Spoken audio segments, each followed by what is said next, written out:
What's up, guys? DJ Chubby Boy here. Just gonna make a real quick tips and tricks video for the Reloop spin. It's hot as hell out today, so I'm gonna try to make this quick. But from the community and just from generally messing around, I've got a few tips and tricks that you can do to just make the thing better. So yeah, so here we go. First and foremost, I think it's pretty obvious at this point. One tip that I have for you is get a new fader. The stock fader just doesn't cut that well. I know a lot of people are modding it and stuff like that. Obviously a new fader costs money, but I do have to tell you that the Jesse Dean fader is excellent. It's one of the best crossfaders I've ever used in my life. It's super smooth, and the cut's perfect because you can adjust it to a hairline. So highly recommend you get a new fader. The next tip, something that I recently ran across. Actually, shout out to Bernie Boogs Reyes for pointing this out to me. So if you have an aftermarket fader and you're not doing anything with the stock fader that the Reloop comes with, you can actually use this to solve one of the biggest problems of this thing. And if you have it, you probably have noticed that the output of the record is a lot higher than the output of the Bluetooth or auxiliary input.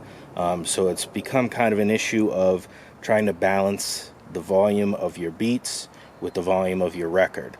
And there's a couple things you can try. There's a couple apps on Android that will boost the maximum volume output from your phone. The problem I have with those is they tend to distort the beats. So it's a short-term solution. It doesn't really solve the problem. But what Bernie told me was that, if you put the stock fader in the second slot and you hook it up to the red plug, this actually works as a balance control between the record volume and the beat volume. And that is awesome because it actually allows you to balance out and give your beat a lot more volume and kind of lower the volume of the record so that they're more even. And to me, that's huge. It solves a really big problem because that's one of the biggest issues that I've had with the spin, is the volume issue. So give that a shot if you get a chance. I highly recommend it. Another tip, get yourself a diamond tip stylus if you haven't already.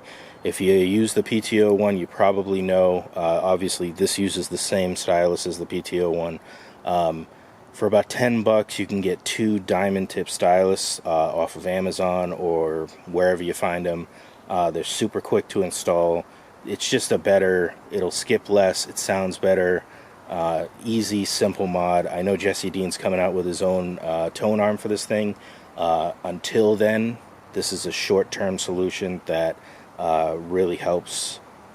Just overall, it's just a good idea, and it's a super cheap thing to do.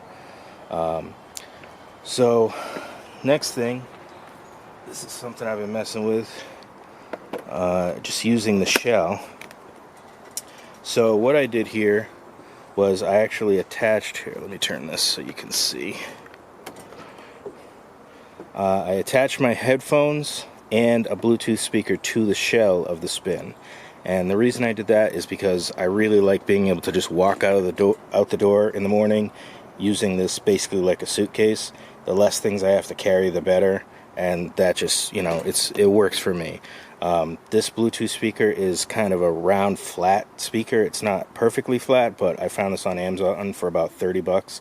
And honestly, just about any Bluetooth speaker is going to blow the internal speaker away, but this little speaker actually is pretty damn good compared to the internal speaker. So all I do is just take it off the Velcro.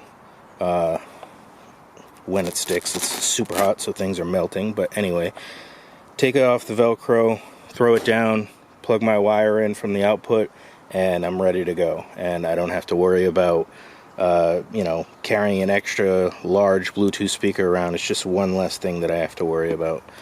The headphones, what I did here was I found these Velcro straps, which are pretty easy to find wherever they sell Velcro.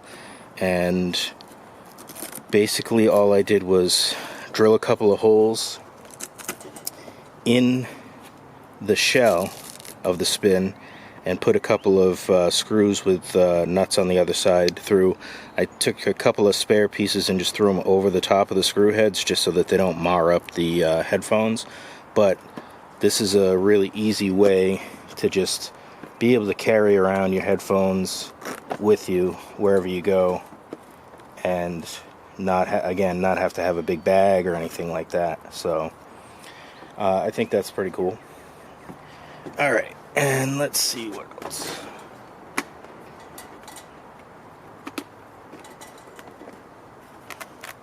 So lastly, if you can see that, I used heavy-duty Velcro on the inside of the shell because there's actually a lot of room on the inside of the shell, and this stuff doesn't actually touch the record or the tone arm or anything. So what I have here is an extra set of batteries. I have a USB power bank. I have a phone for playing Looper apps. I have an aux cord for the Bluetooth speaker. And then obviously a USB cable to plug it in. So this is nice because it just gives you a lot of extra options for power. Two different options for power. Oh, and I have an extra stylus here too, an extra diamond stylus just in case something were to happen to my needle when I'm on the road or whatever. But this is really nice because again, it gives you got a fresh set of batteries right here in case your batteries fail on you, and you've got a USB power bank that you can use to charge the you could use it to run the turntable itself, or you can use it to charge something like your Bluetooth speaker or whatever, your phone if your phone's dying or whatever. So the last tip I'm going to give you is this phone right here. This is the ZTE Blade Vantage, and what's special about this phone? It's $30, at least in the United States. This is a prepaid Verizon cell phone, and it's locked to prepaid Verizon. The thing is, you don't have to use it. You don't have to activate it as a phone.